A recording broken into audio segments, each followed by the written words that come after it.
You know, my favorite time of year is April, not because of the changes in the seasons and not because of the holidays or nothing like that, but because that's a time of year that you get to really reflect on yourself, think about yourself, what you're doing before winter comes and you have to spend all time indoors instead of walking around with your jacket on or whatever. You're still wearing your shorts even though it's like 41 degrees outside and it's like leaves are turning from orange to brown to dead and gone and buried and not alive anymore.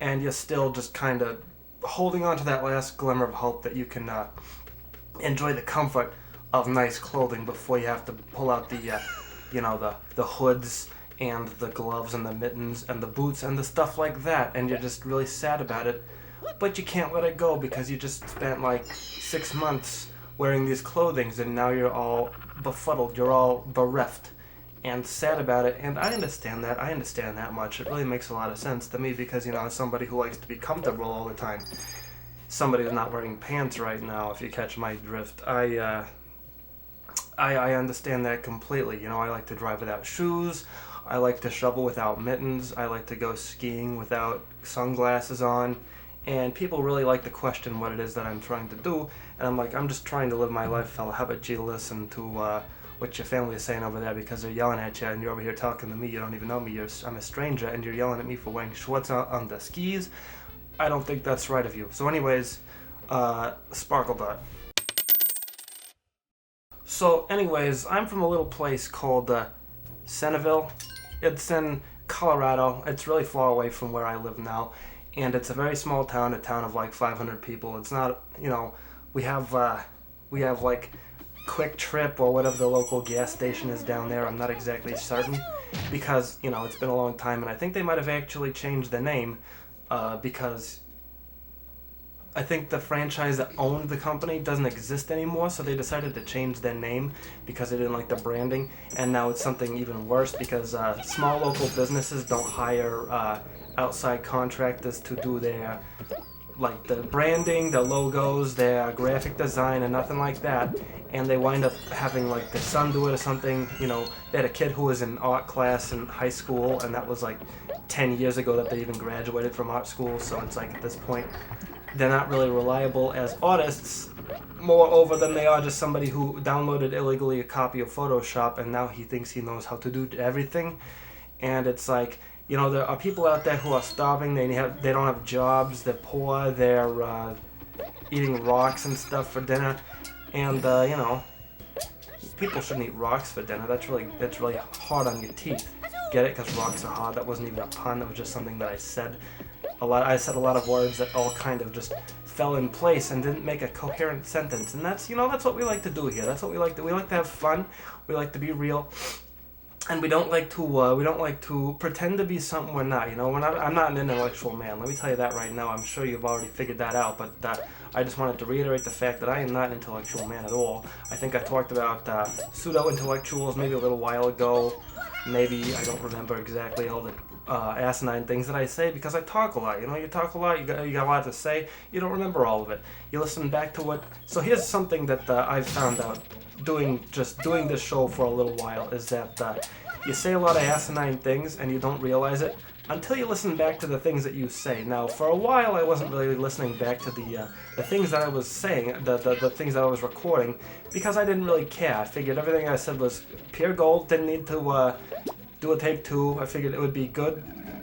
First take, it's fine. I don't need to do any more. I don't need to listen back. Don't need to do any constructive criticism, quality control, nothing like that. Not a thing like that. So I apologize if that sounds a little bit arrogant, and I know that, you know, arrogance is something that a lot of people are guilty of because, you know, a lot of people think they're a lot better at things than they are, and I like to give credit where credit is due. You know, somebody does something that you think you can do better, you don't tell them that you can do better. You say you did a good job, Brother Joshua, and I commend your efforts, and I think you're a very, very talented young boy. I would never tell him that I was better than him at what he strives to do. You know, his hobby is painting model cars, not even building them, just like buying pre-assembled model cars off of Craigslist, like cars that somebody else bought the kit for and then didn't paint, and then he's buying those and then painting them. And at that point you gotta question yourself, you know, because these people are selling these pre-assembled cars for like 150% of what they cost, and I think that that's a little bit ridiculous. That's a lot of money, because those model cars, they go for a lot. Like if you got some sort of Ferrari or something like that, a model car of that caliber, it might actually cost you like $60, and then if somebody puts the kit together, they turn around and sell it for like $90. And do you really want to pay that much for like a little piece of plastic that doesn't even have any paint on it? It doesn't even come with the paint. The model car came with paint, and the fella didn't even include it in the transaction. And I'm like, you know, Joshua, you shouldn't be spending your money so willy-nilly like this. You might want to save it for the future when you have to perhaps take responsibility, stop buying your own groceries. I know you don't really want to do that, but you have to realize that you're not going to be a little boy forever. Even though you're like 31 years old at this point, you should really have your life in order. And I know you don't, and I'm not going to, you know, I love you, your family, and I'm not going to judge you too harshly for that, but I just really want the best for you. You know, I want the best for my family and the people that I love, and if you're going to be making bad decisions all the time anyways, I guess I can't stop you, because goodness gracious, okay. If you're going to be making bad decisions all the time anyways, you know, that's just kind of your own prerogative, and I'm not too upset about that. You know, I have no right to be. You know, I do things all the time that I'm not proud of.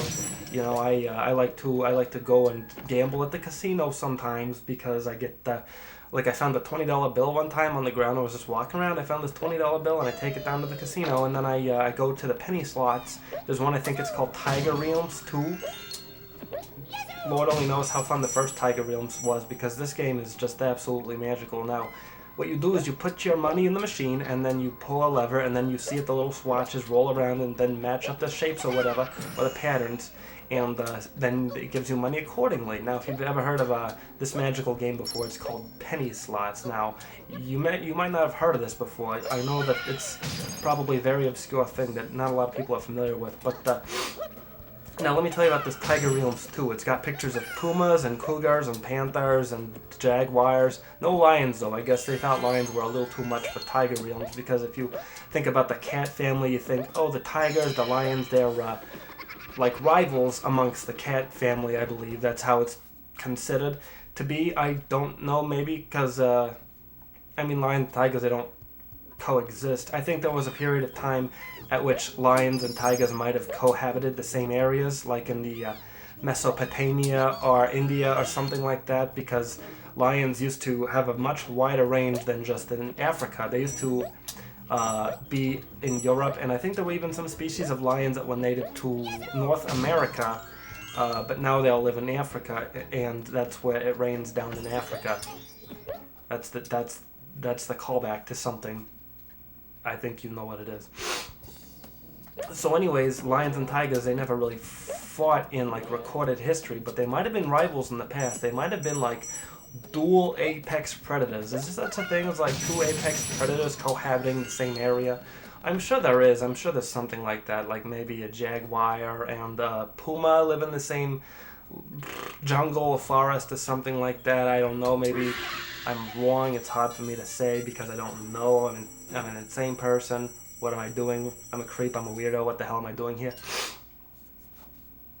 But yeah, you know. So anyways, a lot of people are unhappy with the way things are going, and I feel like you gotta really live in the present. You can't spend too much time dawdling on the past. You can't spend all your time thinking about the way that things used to be and reminiscing about that and being like, man, I sure wish things were today like they were in the 1940s or 1950s. Or whichever decade you feel like you were a part of spiritually, but not so much physically. Now, if you've ever been, if you have any idea what I'm talking about, there are people who think that they were born in the wrong generation, mostly because they think that the people around them are stupid and they don't like the music. Now, that's not, in my opinion, a very good reason to not like your generation. If you're born in the wrong generation. That's not even really a thing. If you believe in reincarnation, maybe it is a thing. I don't know. It's hard for me to say exactly because I don't believe in reincarnation and therefore I don't know a lot about it. I know that the Buddhists like to celebrate reincarnation, or celebrate, believe in, I don't know. Either they celebrate it or they believe in it. Whichever is accurate, I'm sure somebody can tell me, but I don't really care that much. But anyways, reincarnation is the idea that once you die, your spirit, your little spiritual body, your little particles, your electrons and your neutrons and whatever, and your positrons and your gravitons, they all go into this ethereal void, and then they re-inhabit another body, whether it be like an emu or a gnu. Hold on, let me pay attention real quick right here. I got to do some serious. I think it's this one. Am I right? Oh, SparkleDart got it. He's good at paying attention. Anyways, reincarnation is when you go and your body, your soul inhabits another body after you pass into the great beyond, you know, like in The Lion King, Simba's, Mufasa's all like, Simba, don't go to the great beyond, and he's like, but Mufasa, I really want to go over there. If I'm the king, I should be able to go wherever I want to. And he's like, yeah, but I don't want you going over there. And Simba's like, well, Daddy, why the heck not? Can I go over there? If I'm the prince now, and I'm going to be the king later, you'll see soon that I'll be singing a song called "I Can't Wait to Be King," and you should listen to me sing that because it's a very good song. I spent a long time writing it and rehearsing it, and all of the animals in the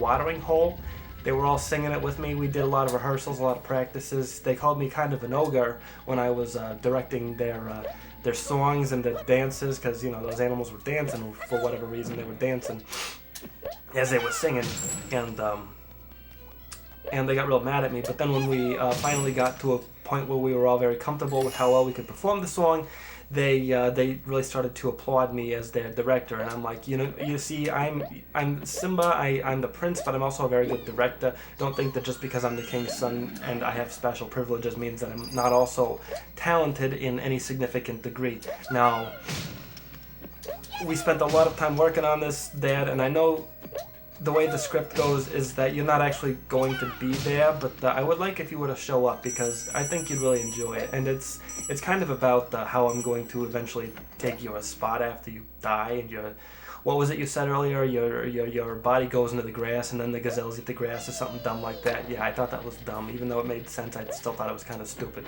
So anyways, you should come check it out and watch, and then we'll have a good time. We can go out and get drinks later, you know. I think that would be very nice, you know.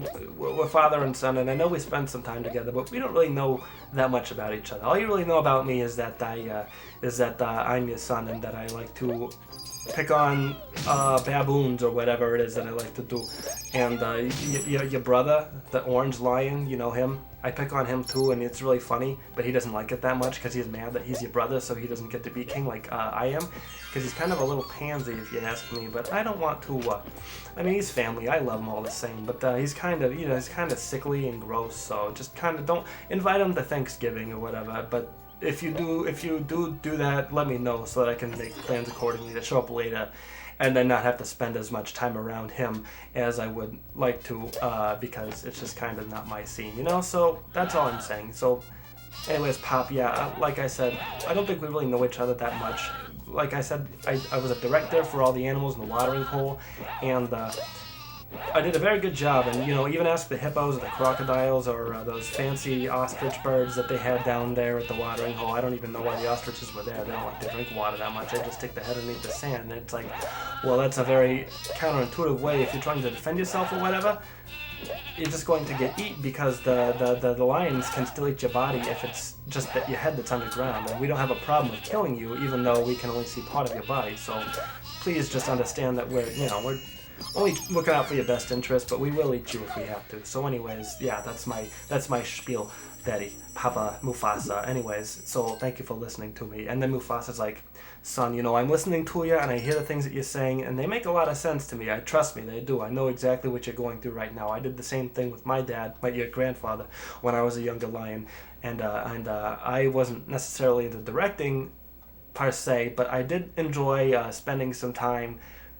down at the old limestone quarry or whatever it was. I don't remember what it was called, and I like to do sketches. I like to write like poetry and stuff, and it was very angsty, and it was not very good because I was young at the time and I didn't really know what I was doing. But I was doing a lot of sketches, like drawing the beetles and stuff that lived down there, and I was spending a lot of time, and there was this weird like meerkat who kept talking to me, and he was like making jokes, he was wisecracking, and I didn't think he was that funny, but he kept laughing, and the pig that was with him also kept laughing, and it was like, I mean, you guys are okay and whatever, but I don't think that you're somebody that I want to hang out with, so I'm gonna go back to my my large rock that I live at with the rest of my family. So thanks for your consideration, thanks for thinking about me, but goodbye.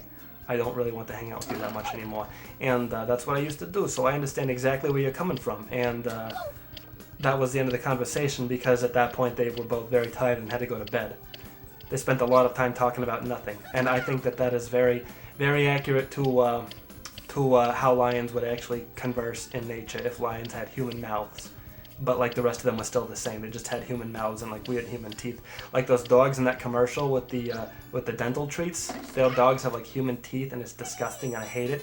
And thank you for watching SparkleDart. Goodbye. Mwah.